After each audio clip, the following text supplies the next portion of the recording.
48 വർഷങ്ങളുടെ ദീർഘമായ നടപ്പാതയിലേക്ക് തിരിഞ്ഞു നോക്കുകയായിരുന്നു ഞാൻ. സിനിമ എന്ന സങ്കീർണ കലാരൂപത്തെക്കുറിച്ച് യാതൊന്നും അറിയാതെ ഈ നഗരത്തിന്റെ വഴിയോരങ്ങളിൽ വെച്ച് ഞങ്ങൾ കുറച്ച് സുഹൃത്തുക്കൾ ഒരു സിനിമ എടുക്കാൻ ധൈര്യപ്പെട്ടു എന്നോർക്കുമ്പോൾ ഇപ്പോഴെനിക്ക് ഭയം തോന്നുന്നു. അതിന്റെ ജോലികൾക്കായി ഈ നഗരത്തിൽ നിന്നും ട്രെയിൻ കയറി ഞങ്ങൾ മദ്രാസിലേക്ക് പോയി.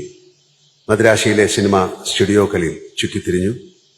ഞാൻ ഒട്ടും ആഗ്രഹിക്കാതെ അവിടെ വെച്ച് എൻ്റെ സുഹൃത്തുക്കൾ എൻ്റെ ഫോട്ടോ എടുത്ത് പാച്ചിക്ക എന്ന് ഞങ്ങൾ വിളിക്കുന്ന എൻ്റെ പ്രിയപ്പെട്ട ഫാസിലിനെ അയച്ചു കൊടുത്തു.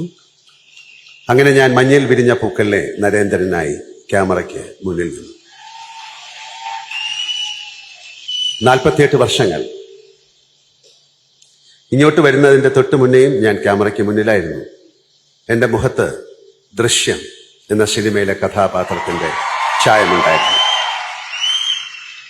അതോർക്കുമ്പോൾ വിധി ഏതൊക്കെ വഴിയിലൂടെയാണ് എന്നെ നടത്തിക്കൊണ്ടു പോകുന്നത് എന്നോർത്ത് വിസ്മയിച്ചു പോകുന്നു. അഭിനയകാലത്തെ ഒരു മഹാനദിയായി സങ്കല്പിച്ചാൽ തീരത്തെ മരശിലയിൽ നിന്നും അതിലേക്ക് വീണ ഒരു ഇലയാണ് ഞാൻ. ഒഴുക്കിൽ മുങ്ങിപ്പോകുമ്പോഴെല്ലാം ആ ഇലയെ ഏതൊക്കെയോ കൈകൾ വന്ന് താങ്ങി.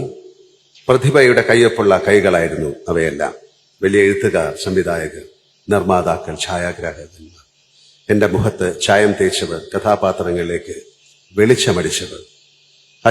ശിക്ഷിതനായ ഞാൻ ചെയ്തതെല്ലാം മടുപ്പില്ലാതെ കണ്ടിരുന്ന എൻ്റെ പ്രിയപ്പെട്ട മലയാളികൾ. ഇത് തന്നെയാണോ എൻ്റെ തൊഴിൽ എന്നാലോചിക്കുമ്പോഴെല്ലാം ലാലേട്ട എന്ന സ്നേഹത്തോടെ എന്നെ വിളിച്ചുണർത്തിയത്. ഇപ്പോഴും ഞാൻ ആ മഹാനദിയുടെ പ്രവാഹത്തിലാണ്. മുങ്ങിപ്പോകുമ്പോഴെല്ലാം ആരൊക്കെയോ എന്നെ പിടിച്ചുയർത്തുന്നു. ഇനിയും ഒഴുകൂ എന്ന് പറയുന്നു. നന്ദി ആരോട് ഞാൻ ചൊല്ലേണ്ടു.